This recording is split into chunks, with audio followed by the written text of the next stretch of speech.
Hi, പുതിയൊരു വീഡിയോയിലേക്ക് സ്വാഗതം. ഈ വീഡിയോ ഹൈറസിനെ കുറിച്ച് തന്നെയാണ്. ഹൈറസിനെ കുറിച്ച് ഇനി എന്ത് പറയാനാണ്?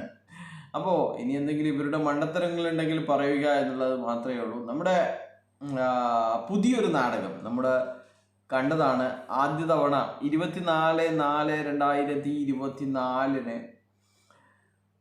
സെഷൻ കോടതിയിൽ നിന്ന് ഇതുപോലെയുള്ള പെർമനന്റ് അറ്റാച്ച്മെന്റ് വന്ന ദിവസം രാത്രി 9 മണിക്ക് വന്നിട്ട് പ്രതാപൻ കളിച്ച നാടകത്തെക്കുറിച്ച് നിങ്ങൾക്കറിയാം. ക്ലാരിറ്റി കിട്ടിയിട്ടില്ല, ക്ലാരിറ്റി എന്ന് പറഞ്ഞിട്ടുള്ള നാടകം. അതിൻ്റെ കൂടെ തന്നെ പ്രതാപൻ ഒരു നാടകവും കൂടി കളിച്ചു. നിങ്ങളുടെയൊക്കെ പണം നഷ്ടപ്പെടില്ല എന്നും നമ്മുടെ പുതിയൊരു HR ഇന്നോവേഷൻ തുടങ്ങിയിട്ടുണ്ട് എന്നും പറഞ്ഞിട്ടുള്ള ഒരു നാടകം. എന്നാൽ ഇന്ന് സെഷൻ കോടതി വീണ്ടും ഇവരുടെ രണ്ടാമത്തെ അറ്റാച്ച്മെൻറ്റും പെർമനൻ്റ് ആക്കി സെല്ല് ചെയ്ത് നിക്ഷേപകർക്ക് പണം കൊടുത്തോ എന്നുള്ള ഉത്തരവ് ഇന്ന് പറഞ്ഞു കഴിഞ്ഞപ്പോൾ പുതിയൊരു നാടകം അവതരിപ്പിക്കുകയാണ്. ഇവിടെ സംവിധായകനല്ല, ഇവിടെ നായകൻ നമ്മുടെ പ്രതാപൻ കഴിഞ്ഞ 200-ലധികം ദിവസങ്ങളായി കൃത്യമായിട്ട് എന്തിനാണ് കണക്ക് കൂട്ടുന്നത് അല്ലേ? ജൂലൈ 4 മുതൽ എത്ര ദിവസമാണെന്ന് ഇനിയിപ്പോൾ അത് കണക്ക് കൂട്ടിയിട്ട് ഇപ്പം നമുക്ക് ഇവരെ ബോധ്യപ്പെടുത്തി കഴിഞ്ഞാൽ ഇവരും അതൊന്നും ഒരു കാര്യമാക്കില്ല. അതിനേക്കാൾ കൂടുതൽ ജയിലിൽ കിടന്ന കള്ളന്മാരുണ്ട് എന്ന് ഇവർ പറയും. അപ്പോൾ അന്ന് പ്രതാപൻ സൂമിൽ വന്നിട്ട് ക്ലാരിറ്റി കിട്ടിയിട്ടില്ല, അത് ചില ക്ലാരിറ്റി കുറവുണ്ട് എന്നൊക്കെ പറഞ്ഞിട്ടുള്ള നാടകത്തിന് ശേഷം ഇന്ന് നമ്മുടെയൊക്കെ പ്രിയങ്കരനായ ഭാരികയാണ് ഇന്നത്തെ നാടകത്തിലെ നായകൻ എന്ന് പറയുന്നത്. ഭാരിക പുതിയൊരു ആശയവുമായിട്ടാണ് മുന്നോട്ട് വന്നിരിക്കുന്നത്. ഭാരിക പുതിയൊരു സംഘടന തുടങ്ങുന്നു എന്നുള്ളതാണ്. അത് സൊസൈറ്റിയാണ് എന്നുള്ളതാണ്. ഭാരിക കുറച്ച് ദിവസമായി പറഞ്ഞുകൊണ്ടിരിക്കുന്ന കാര്യമാണ്. ഇന്ന് ലീഡേഴ്സ് ഗ്രൗണ്ട് 2 എന്ന് പറയുന്ന ഗ്രൂപ്പിലാണ് ഇതിൻ്റെ കാര്യങ്ങളൊക്കെ അവതരിപ്പിച്ചിട്ടുള്ളത്. സാർ, കമ്പനിയും ഗവൺമെൻറ്റും കൂടിയാണ് ഇപ്പോൾ കേസ് കൊണ്ടുപോകുന്നത്. എന്നാൽ ക്യാഷ് നമ്മുടെയാണ്. അതെങ്ങനെയാണ് നിങ്ങളുടെ ക്യാഷ് ആവുക? നിങ്ങൾ നിക്ഷേപകനാണോ? നിക്ഷേപകനല്ലല്ലോ. ക്യാഷ് നമ്മുടെയാണ്.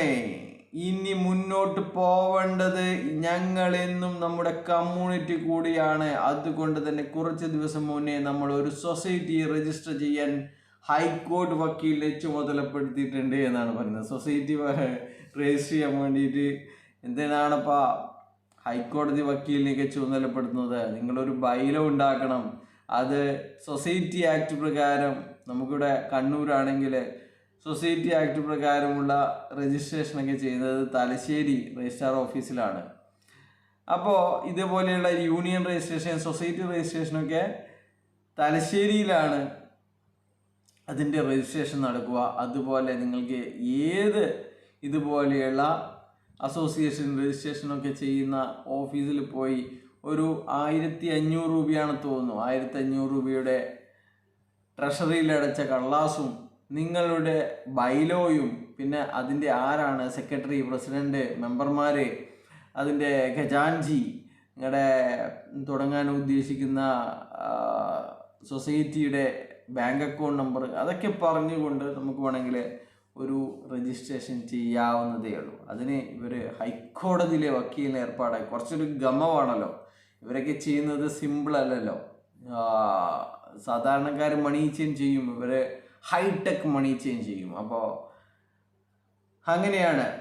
അപ്പോൾ പുതിയൊരു കമ്പനി അല്ലെങ്കിൽ പുതിയൊരു സൊസൈറ്റി എന്ന് പറഞ്ഞതുകൊണ്ട് ഇവർ ട്വിസ്റ്റ് ഉണ്ടാക്കാൻ പോവുകയാണ്. ആൾക്കാരെ പിടിച്ചു നിർത്താൻ പോവുകയാണ്. ഈ കഴിഞ്ഞ 1 വർഷത്തോളം പിടിച്ചു നിർത്തിയതിൽ ഇനിയൊന്നും പറയാൻ പറ്റില്ല. ഇനിയിപ്പം കോടതിയുടെ വിധി വരട്ടെ എന്ന് പറയാൻ പറ്റില്ല. അതുകൊണ്ട് നമ്മൾ സൊസൈറ്റി തുടങ്ങിയിരിക്കേണ്ടത്. നിങ്ങൾ കണ്ടോ, സൊസൈറ്റിയാണ് ഇനി എല്ലാ കേസുകളും നടത്തുന്നത്. അപ്പോൾ അജിത് ഷാജിയും റജു റഫേലൊക്കെ ഇനിയിപ്പം കയ്യിൽ വിരലിട്ടിരിക്കേണ്ടി വരും അല്ലേ? അപ്പോൾ അവരെല്ലാം സാധാരണഗതിയിൽ അവരൊക്കെ മുങ്ങി. അവരുടെ കയ്യിൽ കുറച്ച് പണമുണ്ട്, ഈ കേസ് നടത്താനൊക്കെ പറഞ്ഞിട്ട് കുറച്ച് പിരിച്ചൊരു പണമുണ്ട്. ആ പണം കൊണ്ടാണ് ഇവർ ഇത്രയും കാലം കളിച്ചിരുന്നത്. എന്നാൽ ഇനി ആരും പണം കൊടുക്കില്ല എന്നുള്ളതാണ്. 2 ദിവസം കൊണ്ട് പൂർത്തിയാവും. എന്നിട്ട് ഞങ്ങൾ നമ്മുടെ എല്ലാ മെമ്പേഴ്സിനും മെമ്പർഷിപ്പ് നൽകി കേസ് കക്ഷി ചേർന്നും മറ്റും നമ്മുടെ ശക്തി തെളിയിക്കും. ഇനിയിപ്പം ടെൻഷൻ ജോസഫൊക്കെ എന്ത് ചെയ്യും? ടെൻഷൻ ജോസഫാണ് ഇത്. ഈ ശക്തി പ്രകടനത്തിൻ്റെ ആൾ ടെൻഷൻ ജോസഫാണ്. ടെൻഷൻ ജോസഫ് കൈവക്കാൻ പറഞ്ഞിട്ട് കുറേ ദിവസമായി. എത്രയോ 80 ആളാണ് പോലും കൈവക്കിയിരിക്കുന്നത്. 300-400 ആളുള്ള ഗ്രൂപ്പിൽ നിന്ന് വെറും 80 ആളാണ് കൈപൊക്കിയിരിക്കുന്നത് എന്നാണ് ടെൻഷൻ്റെ സങ്കടം.